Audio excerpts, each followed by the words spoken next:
ओम श्री गणेशाय नमः।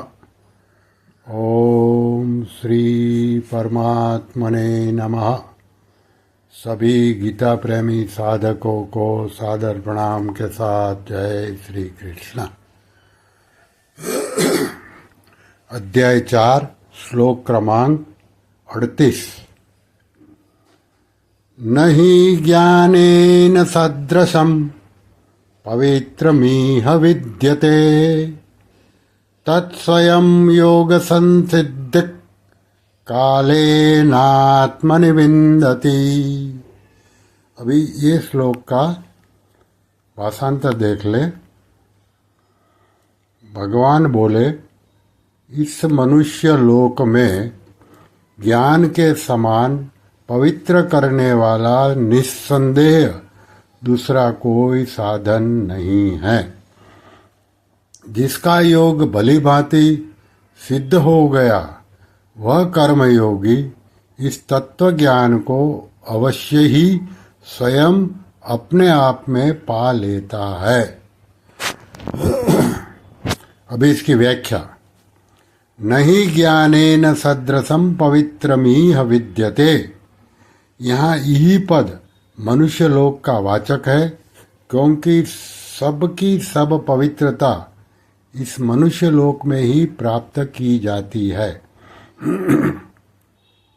पवित्रता प्राप्त करने का अधिकार और अवसर मनुष्य शरीर में ही है। ऐसा अधिकार किसी अन्य शरीर में नहीं है। अलग अलग लोकों के अधिकार भी मनुष्य लोक से ही मिलते हैं। संसार की स्वतंत्र सत्ता को मानने से तथा उससे सुख लेने की इच्छा से ही संपूर्ण दोष पाप उत्पन्न होते हैं। गीता के 3 अध्याय का 37वां श्लोक। तत्वज्ञान होने पर जब संसार की स्वतंत्र सत्ता ही नहीं रहती, तब संपूर्ण पापों का सर्वथा नाश हो जाता है और महान पवित्रता आ जाती है। इसलिए संसार में ज्ञान के समान पवित्र करने वाला दूसरा कोई साधन है ही नहीं। संसार में यज्ञ, दान, तप, पूजा, व्रत, उपवास, जप, ध्यान, प्राणायाम आदि जितने साधन है तथा गंगा, यमुना, गोदावरी आदि जितने तीर्थ हैं, वे सभी मनुष्य के पापों का नाश करके उसे पवित्र करने वाले हैं। परंतु उन सब में भी तत्वज्ञान के समान पवित्र करने वाला कोई भी साधन, तीर्थ आदि नहीं है, क्योंकि वे सब तत्वज्ञान के साधन है और तत्वज्ञान उन सब का साध्य है।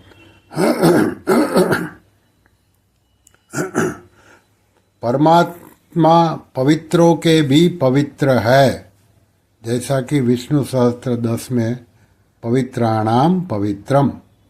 उन्हीं परम पवित्र परमात्मा का अनुभव कराने वाला होने से तत्वज्ञान भी अत्यंत पवित्र है। फिर है योग संसिद्ध, जिसका कर्मयोग सिद्ध हो गया है, अर्थात कर्मयोग का अनुष्ठान सांगोपांग पूर्ण हो गया है। उस महापुरुष को यहाँ योग संसिद्ध कहा गया है। 6 अध्याय के 4 श्लोक में जिसको योगारूढ़ कहा गया है, उसी को योगारूढ़ कहा गया है। योगारूढ़ होना कर्मयोग की अंतिम अवस्था है। योगारूढ़ होते ही तत्वबोध हो जाता है। तत्वबोध हो जाने पर संसार से सर्वथा संबंध विच्छेद हो जाता है। कर्मयोग की मुख्य बात है अपना कुछ भी न मानकर संपूर्ण कर्म संसार के हित लिए करना, अपने लिए कुछ भी नहीं करना। ऐसा करने पर सामग्री और क्रिया शक्ति दोनों का प्रवाह संसार की सेवा में हो जाता है। संसार की सेवा में प्रवाह होने पर मैं सेवक हूँ ऐसा अहम का भाव भी नहीं रहता, अर्थात सेवक नहीं रहता, केवल सेवा रह जाती है। इस प्रकार जब सेवक सेवा बनकर सेव्य में लीन हो जाता है, तब प्रकृति के कार्य शरीर तथा संसार से सर्वथा वियोग यानी कि संबंध विच्छेद हो जाता है। वियोग होने पर संसार की स्वतंत्र सत्ता नहीं रह जाती, केवल क्रिया रह जाती है। इसी को योग की संसिद्धि अर्थात सम्यक सिद्धि कहते हैं। कर्म और फल की आसक्ति से ही योग का अनुभव नहीं होता। वास्तव में कर्मों और पदार्थों से संबंध विच्छेद स्वतः सिद्ध है, कारण कि कर्म और पदार्थ तो अनित्य यानी कि आधे अंत वाले हैं और अपना स्वरूप नित्य है। अनित्य कर्मों से नित्य स्वरूप को क्या मिल सकता है? इसलिए स्वरूप को कर्मों के द्वारा कुछ नहीं पाना है, यह कर्म विज्ञान है। कर्म विज्ञान का अनुभव होने पर कर्म फल से भी संबंध विच्छेद हो जाता है, अर्थात कर्मजन्य सुख लेने की आसक्ति सर्वथा मिट जाती है। जिसके मिटते ही परमात्मा के साथ अपने स्वाभाविक नित्य संबंध का अनुभव हो जाता है, जो योग विज्ञान है। योग विज्ञान का अनुभव होना ही योग की संसिद्धि है। आगे है तत्स्वयं काले नात्मनि विन्दति।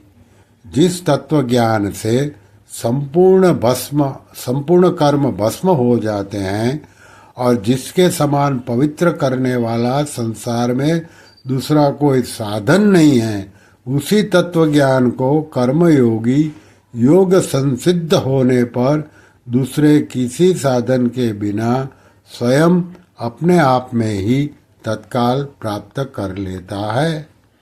34वें श्लोक में भगवान ने बताया था कि प्रचलित प्रणाली के अनुसार कर्मों का त्याग करके गुरु के पास जाने पर वे तत्व ज्ञान का उपदेश देंगे। उपदेक्षन्ति ते ज्ञानम। किंतु गुरु तो उपदेश दे देंगे पर उससे तत्व ज्ञान हो ही जाएगा ऐसा निश्चित नहीं है।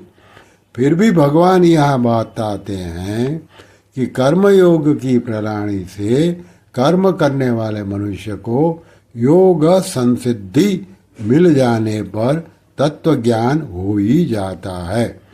उपर्युक्त पदों में आया कालेन पद विशेष ध्यान देने योग्य है। भगवान ने व्याकरण की दृष्टि से कालेन पद तृतीया में प्रयुक्त करके यह बताया है कि कर्मयोग से अवश्य ही तत्व ज्ञान अथवा परमात्म तत्व का अनुभव हो जाता है। आगे है स्वयं। ये स्वयं पद देने का तात्पर्य यह है कि तत्व ज्ञान प्राप्त करने के लिए कर्मयोगी को किसी गुरु की, ग्रंथ की या दूसरे किसी साधन की अपेक्षा नहीं है। कर्मयोग की विधि से कर्तव्य कर्म करते हुए ही उसे अपने आप तत्व ज्ञान प्राप्त हो जाएगा। आगे है आत्मनि विन्दति। ये आत्मति विन्दति पदों का तात्पर्य है कि तत्व ज्ञान को प्राप्त करने के लिए कर्मयोगी को किसी दूसरी जगह जाने की जरूरत नहीं है। कर्मयोग सिद्ध होने पर उसे अपने आप में ही स्वतः सिद्ध तत्व ज्ञान का अनुभव हो जाता है।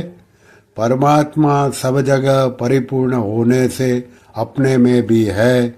यहाँ साधक मैं हूँ रूप से अपने आप को मानता है, वहीं परमात्मा विराजमान है। परंतु परमात्मा से विमुख होकर संसार से अपना संबंध मान लेने के कारण अपने आप में स्थित परमात्मा का अनुभव नहीं होता। कर्मयोग का ठीक ठीक अनुष्ठान करने से जब संसार से सर्वथा संबंध विच्छेद हो जाता है, अर्थात संसार से तादात्म्य, ममता और कामना मिट जाती है, तब उसे अपने आप में ही तत्व का सुखपूर्वक अनुभव हो जाता है। निर्द्वंदो ही महाबाहो सुखम बंधात प्रमुच्यते। गीता के 5वें अध्याय का 3रा श्लोक। परमात्म तत्व का ज्ञान करण निरपेक्ष है, इसलिए उसका अनुभव अपने आप से ही हो सकता है, इंद्रिया, मन, बुद्धि आदि कारणों से नहीं। साधक किसी भी उपाय से तत्व को जानने का प्रयत्न क्यों न करे, परंतु अंत में वह अपने आप से ही तत्व को जानेगा। श्रवण, मनन आदि साधन तत्वज्ञान प्राप्त करने में असंभावना, विपरीत भावना आदि ज्ञान की बाधाओं को दूर करने वाले परंपरागत साधन माने जा सकते हैं, पर वास्तविक बोध अपने आप से ही होता है, कारण कि मन, बुद्धि आदि सब जड़ हैं। जड़ के द्वारा उस चिन्मय तत्व को कैसे जाना जा सकता है जो जड़ से सर्वथा अतीत है। वास्तव में तत्व का अनुभव जड़ के संबंध विच्छेद से होता है, जड़ के द्वारा नहीं। जैसे आंखों से संसार को तो देखा जा सकता है, पर आंखों से आंखों को नहीं देखा जा सकता, परंतु यह कहा जा सकता है कि जिससे देखते हैं वही आंख है। इस प्रकार जो सबको जानने वाला है उसे किसके द्वारा जाना जा सकता है? बृहदारण्य 2:4-14 में है, विज्ञातार में केन विजानियात। परंतु जिससे संपूर्ण वस्तुओं का ज्ञान होता है वही परमात्मा तत्व है। श्री कृष्ण शरणम मम, श्री कृष्ण शरणम मम, श्री कृष्ण शरणम मम। ओम श्री कृष्णार्पणमस्तु।